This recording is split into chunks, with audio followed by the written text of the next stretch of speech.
अजय सिंह जो कि शाम बहादुर पे निशाना लगा रहे हैं, शाम बहादुर टुन्ना जी पांडे पे लगा रहे हैं, ये लोग अपने में दाव पेच खेल रहे हैं। क्या कुछ कहेंगे इस पे?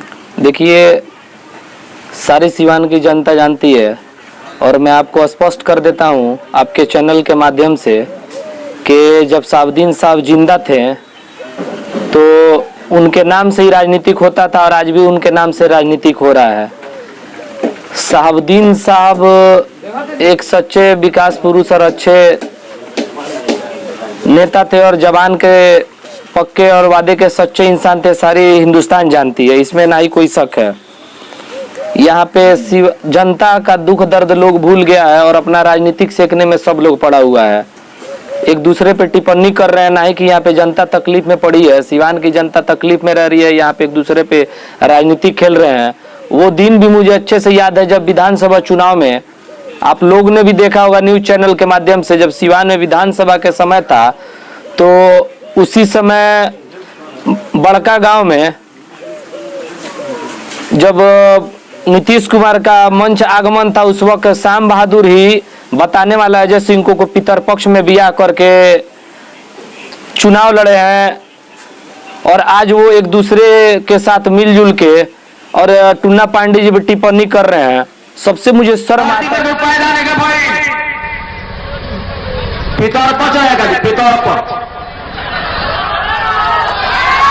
पितरपक्ष में बिया भाई हमारे साहब का नहीं पितरपक्ष में। अब एक बातों नहीं क्या बुझा तो दुर्भाग्य आगे भाई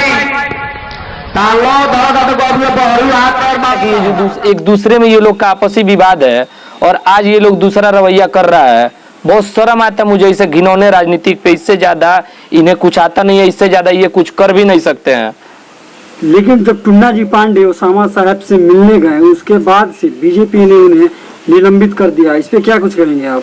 देखिए, ये बीजेपी की बात है, वो पार्टी की बात है, तो उस पे मैं कुछ नहीं कहूंगा। लेकिन सच्चाई है, ये एक व्यक्तिगत रिश्ता होता है। मैंने पहले ही बयां किया था इस बात को कि एक व्यक्तिगत रिश्ता होता है जो ना ही एक इंसानियत जिसको कहते हैं पार्टी से ऊपर उठ के व्यक्तिगत रिश्ता में कोई जात धर्म और पार्टी नहीं आती है। तो मेरे ख्याल से टुन्ना जी पांडे ने कुछ गलत तो नहीं किया है, उनके घर जाके मिलके उनके दुख को बांटा है। मेरे सोच से तो गलत उन्होंने नहीं किया है। अगर ये बीजेपी वालों को गलत लगे तो खैर वो उनकी पर्सनली निजी बात है, इस पे मैं कुछ नहीं कह सकता हूँ। लेकिन अजय सिंह जो साहबुद्दीन साहब के फैमिली को खुला ऑफर दे रहे हैं कि आप लोग जेडीयू में आ सकते हैं, कुछ दिन पहले वही अजय सिंह साहबुद्दीन साहब को कुछ अपराधी करार दिए थे। याद है मुझे अच्छे से वो दिन। शर्म नाम का चीज नहीं बचा अजय सिंह में, उनके आंख का पानी खत्म हो गया। शर्म नाम जिसको कहते हैं, पाकिस्तान भेजने वाला अजय सिंह आज किस मुंह से अपना ऑफर दे रहे जदयू में आने के लिए? अजय सिंह का ही बयान था लोकसभा चुनाव में कि जीतने के बाद मैं पाकिस्तान भेज दूंगा और आज वो खुद ऑफर दे रहे अपने पार्टी में। क्या आज उनको सताने लगा है? इस तारीख को बोरिया बस्तर बांध करके पाकिस्तान भागना पड़ेगा, दूसरा कोई उपाय नहीं है। अब कुकर्मों का पहले तो लगता था कुछ लोग डरते थे, लेकिन अब उनके पतिदेव का जो कुकर्म है उसको लोग माफ करने वाले नहीं हैं और गुमराह कर रहे हैं। हरिजन को गुमराह कर रहे हैं, ब्राह्मण को गुमराह कर रहे हैं, क्षत्रियों को गुमराह कर रहे हैं। आप कुछ नाम ले रहे हैं ऐसे। साहबुद्दीन परिवार का डर सताने लगा जी, सभी चुनाव आया नहीं तो अपना सेकना चालू कर दिए हैं। जिनको बात करने ढंग नहीं आता है, कभी जायजा नहीं किया अस्पताल में आके।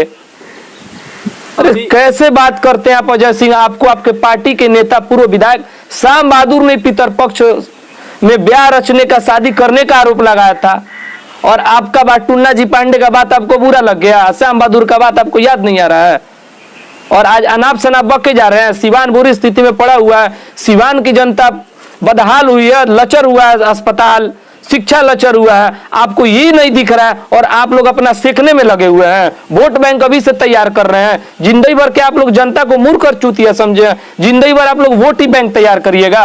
कब तक ऐसा राजनीतिक से किएगा आप लोग? कभी तो शर्म करिए कि जिस जनता के बदौलत लोग कुर्सी पे हैं, सत्ता में है, उस जनता को आप लोग कुछ समझते नहीं है। आप लोग बेशरम हो गए एकदम। आज तक आप लोग राजनीति ही सीख रहे हैं। अरे शर्म करिए अजय सिंह और श्याम बहादुर सिंह। क्या लगता है कि शहाबुद्दीन को मौत को लेकर किसका हाथ हो सकता है? श्याम बहादुर का हाल ही में बयान आया था कि शहाबुद्दीन के मौत में टूना पांडे का भी हाथ है। देखिए, एक विधानसभा का सदस्य का जो लहजा होता है उस तरह का लहजा श्याम बहादुर का नहीं है। एक रिक्शा चालक और ठेला चालक से उनका बुरा लहजा है श्याम बहादुर का। एक विधानसभा का सदस्य को किस तरह से बात करना चाहिए, अनाप शनाप टिप्पणी कर देते हैं। बताइए, ढोल मंगरू बना दिए हैं, साला राजनीति को नाश के रख दिया है लोग। ये लोग भोजपुरी बोलना, ताड़ी का नाम लेना, शराब का नाम लेना, ऑर्केस्ट्रा का नाम लेना, पूरे देश हित में आप बताइए पूरा बदहाली कर दिया, बिहार को बदनाम करके ऐसे ऐसे राजनेता रख दिए हैं। बच्चा पांडे अभी हाल ही में श्याम बहादुर का एक ऑर्केस्ट्रा वाला वीडियो अपने ट्विटर पे अकाउंट पे शेयर किए, उस पे क्या कुछ कहिए? मुझे तो शर्म आता है कि नीतीश कुमार उन्हें बर्खास्त क्यों नहीं करते हैं। क्या नीतीश कुमार को भी ऑर्केस्ट्रा पसंद है क्या? बहुत बार ऐसा मसला आ चुका है बिहार में और आज तक उन्होंने बर्खास्त तक नहीं किया है। और बात ऐसा करते हैं श्याम बहादुर स्टेज चढ़ के कि नीतीश कुमार उनके माई बाबूजी अपना बना लेते हैं। लगता है उनको पैदा किए नीतीश कुमार और ऑर्केस्ट्रा कहीं करने लगते हैं। और नीतीश को नीतीश सुशासन, कैसे लोग सुशासन बाबू कहते हैं नीतीश को?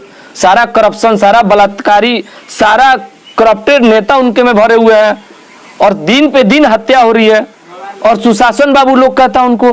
शर्म आता है कि एक ऑर्केस्ट्रा वाले को विधायक का टिकट दे दिया जाता है, ऑर्केस्ट्रा में नाचने वाले को।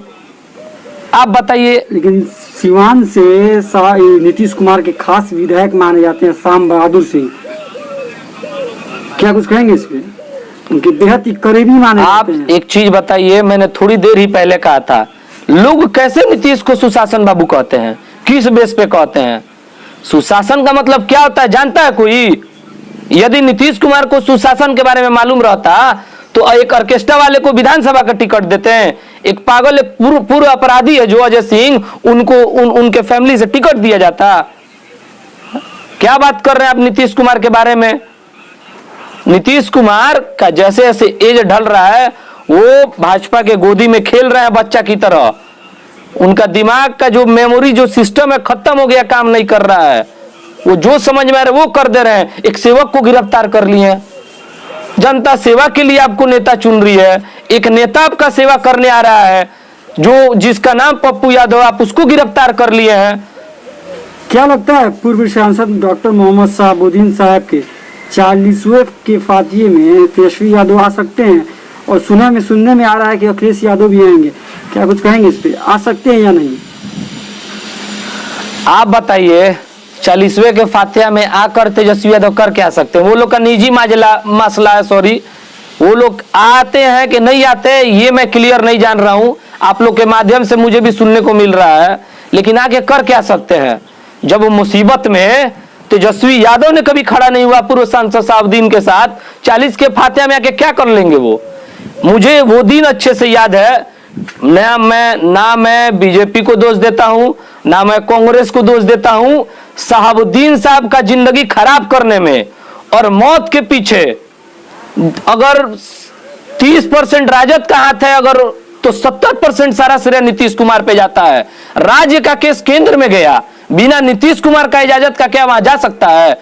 नीतीश कुमार से बिना पूछे उनकी हत्या हो सकती है क्या? साजिश भी हुई होगी, ये साजिश है, नहीं कि ये उनकी हत्या अजय सिंह और पार्टियों ने किया है। अगर उनकी हत्या साजिश नहीं होती, बिना नीतीश कुमार का पूछे उनकी हत्या क्या कर देता बीजेपी? ठीक है, केंद्र में है बीजेपी, घुल मिल के काम हो रहा है। सारा का सारा सिस्टम रचा हुआ नीतीश कुमार का है। 99% दोष देते हैं नीतीश कुमार को। जेल भी रखा नीतीश ने, राज्य का केस लेके भेज दिया तिहाड़ में, और बिना पूछे उसका हत्या हो सकता क्या? जहां तक देखा जाए, सिवान ही नहीं बल्कि पूरे बिहार के मुसलमानों के अंदर राजद के खिलाफ गुस्सा भरा है। और कहीं तक देखा जाए तो राजद के कार्यकर्ता भी इस्तीफा दे रहे हैं अब राजद से। तो क्या लगता है कि तेजस्वी यादव अगर मरहूम शहाबुद्दीन साहब के 40वें फतिया में आते हैं तो क्या लगता है कि मुसलमानों का गुस्सा ठंडा हो पाएगा? कोई मौत का बदला दे सकता है? आप बताइए, कोई मौत का बदला दे सकता है? मरने के पहले भी इन्होंने वोट की राजनीति की है शहाबुद्दीन साहब के साथ। आज उनके परिवार के साथ आज भी उनके मरने के बाद वोट का राजनीतिक हो रहा है।